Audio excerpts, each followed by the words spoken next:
Assalamualaikum warahmatullahi wabarakatuh. Alhamdulillah wassalatu wassalamu ala sayyidina Muhammadin ibni Abdillah wa ala alihi wa ashabihi wa man tabi'a hudahu wa jama'atah wa la hawla wa la quwwata illa billah. Amma ba'd. Segenap jamaah salat tarawih Masjid Al-Abrar yang dimuliakan oleh Allah. Kenapa saya sebut dimuliakan oleh Allah? Karena masih sampai malam ke-16 ini masih Allah muliakan dengan mengikuti salat tarawih. Amin. Itu artinya sudah melalui proses seleksi. Meskipun ibadah kita biasa-biasa saja, tapi kalau kita lakukan dengan istiqomah, insya Allah itu diterima di sisi Allah. Amin. Oleh karenanya ibadah mah biasa-biasa aja. Puasa sampai maghrib aja. Jangan diterusin. Habis subuh sama habis asar nggak usah sholat ba'diyah. Jangan, biasa-biasa aja. Lah emang kagak ada. Habis subuh sama habis asar mah nggak boleh ba'diyah. Nah ini memang sesuai dengan fitrah, sesuai dengan keadaan kita sebagai manusia. Ad-dinu yusrun. Agama Islam itu mudah dan tidak sulit. Jangan kita mempersulit. Tidak ada ajaran dalam agama Islam yang sifatnya ini mempersulit keadaan kita sebagai manusia. Puasa yang ngebleng misalnya mulai dari subuh sampai ketemu subuh lagi nggak makan, nggak boleh. Namanya wisol, diharamkan, nggak boleh. Maka harus buka. Saya yakin malam nggak ada yang puasa nih. Nggak ada yang puasa, bawa apa? Ibu-ibu apalagi. Puasanya sampai maghrib aja biasa-biasa saja. Jamaah rahimakumullah, di malam ke-16 ini saya ingin menyampaikan satu kisah, menyampaikan satu cerita. Nabi Dawud alaihi salam ini pernah diiringi atau pernah ada seorang pemuda yang memang terus-menerus mengikuti beliau sebagai muridnya. Sampai pada satu waktu Nabi Dawud disoanin oleh malaikat Israel.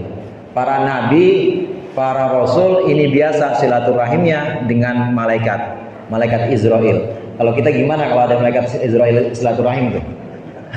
Kalau para nabi biasa itu malaikat Israel, malaikat maut ini datang buat sowan atau buat silaturahim. Biasanya para nabi tanya, engkau datang ke sini buat mencabut atau buat menyampaikan informasi? Biasanya begitu. Nah, satu waktu Nabi Daud didatangi oleh malaikat Israel. Kemudian dikabarkan oleh malaikat Israel kepada Nabi Daud, wahai Daud, siapa pemuda itu? Oh, itu orang yang selalu menyertaiku, itu sahabatku.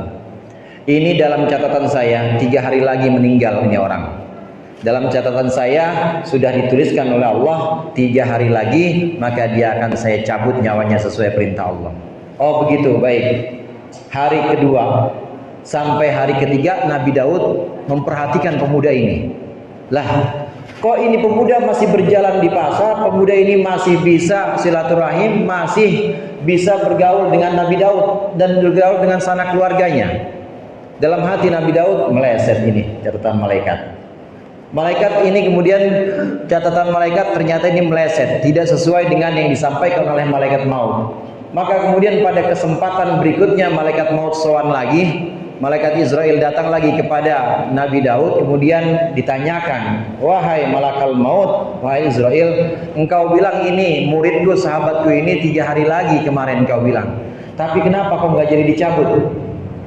Begini wahai Daud, di hari ketiga ketika aku akan melaksanakan eksekusi, akan aku cabut nyawanya sesuai dengan catatan Allah.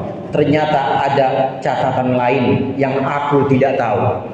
Bahwasannya ketika dia keluar di hari ketiga itu dia bertemu dengan seorang fakir, tukang minta-minta, kemudian dia memberikan sedekah sebanyak 20 dinar. Dikasih 20 dinar, kemudian orang minta-minta ini, tukang minta-minta ini kemudian berdoa, ya Allah, mudah-mudahan Allah memanjangkan umurmu dengan barokah sedekah ini.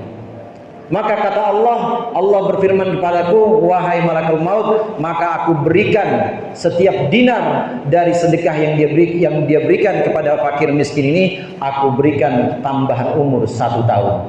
20 dinar diberikan kepada tukang minta-minta, 1 dinarnya ini diperpanjang umurnya 1 tahun. Jadi bonus berapa tahun tuh Pak? 20 tahun. Ini menunjukkan yang pertama bahwa sedekah ini memang bisa memperpanjang umur kita. Ini betulan, nggak bohongan. Kemudian yang kedua, ini menunjukkan sebagian dari takdir, sebagian dari ketetapan-ketetapan Allah. Ini ada yang sifatnya masih rahasia untuk malaikat. Ada sebagian yang memang malaikat nggak tahu, yang tahu cuma Allah. Ini bagian dari rahasia-rahasia Allah. Secara garis besar, apa yang kita lakukan, kita sebagai manusia, di kalangan manusia, semua ketetapan Allah semuanya gaib. Semua ketetapan Allah itu kita nggak tahu. Naik lagi di kalangan malaikat. Kalau malaikat sebagian ada yang mengetahui, tapi tidak full. Nggak semua catatan malaikat tahu.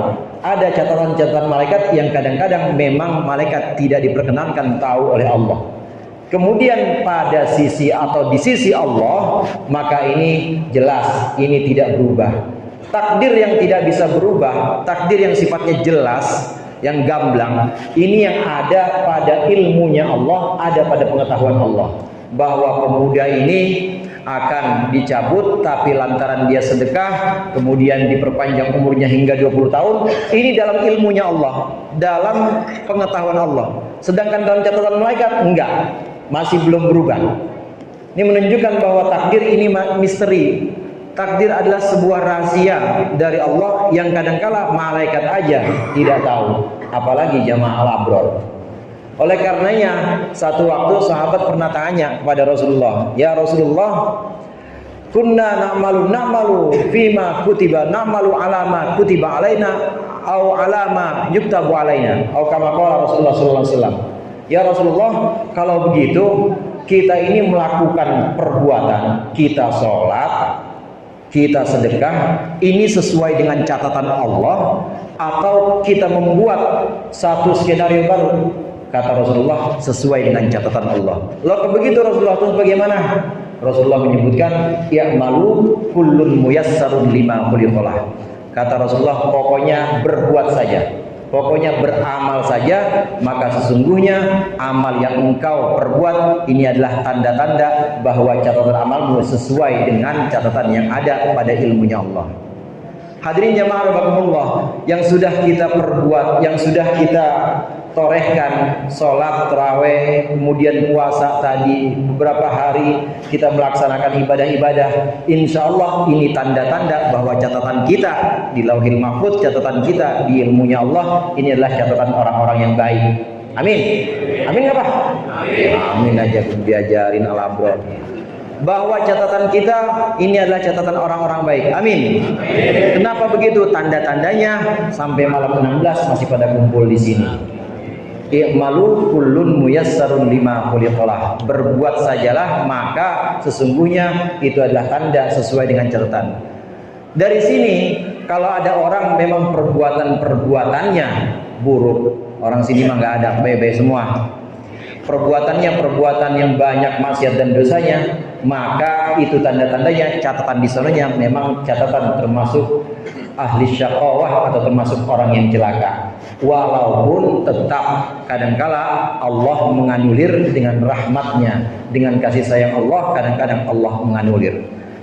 Ada orang yang sepanjang hidupnya itu melakukan perbuatan-perbuatan buruk sehingga antara dia dengan neraka tinggal sejengkal. Tapi kemudian karena rahmat Allah, mungkin dulu dia pernah benar-benar mengharap kepada Allah, benar-benar dia tawadhu, benar-benar dia mengiba kepada Allah, tinggal sejengkal jarak antara dia dengan neraka, tapi karena sayangnya Allah pada dia, Allah kasih hidayah. Ada yang seperti itu. Takdir masih misteri. Di malam yang kita saat ini berada di malam ke-16, kenapa bacanya Inna Anzalna? Ini untuk mengingatkan kepada kita bahwa sungguhnya nanti di malam ke-17, malam 19 dan malam-malam ganjil ini ada satu malam yang namanya malam Lailatul Qadar. Malam ditetapkannya 1 tahun perjalanan kita. Mudah-mudahan Allah tetapkan yang baik-baik kita, baik-baik untuk kita di tahun yang depan, dan mudah-mudahan Allah bimbing kita untuk terus istiqamah, mudah-mudahan bermanfaat. Dikurangnya mohon maaf. Wallahul muwaffiq ila aqwamit thoriq. Wassalamualaikum warahmatullahi wabarakatuh.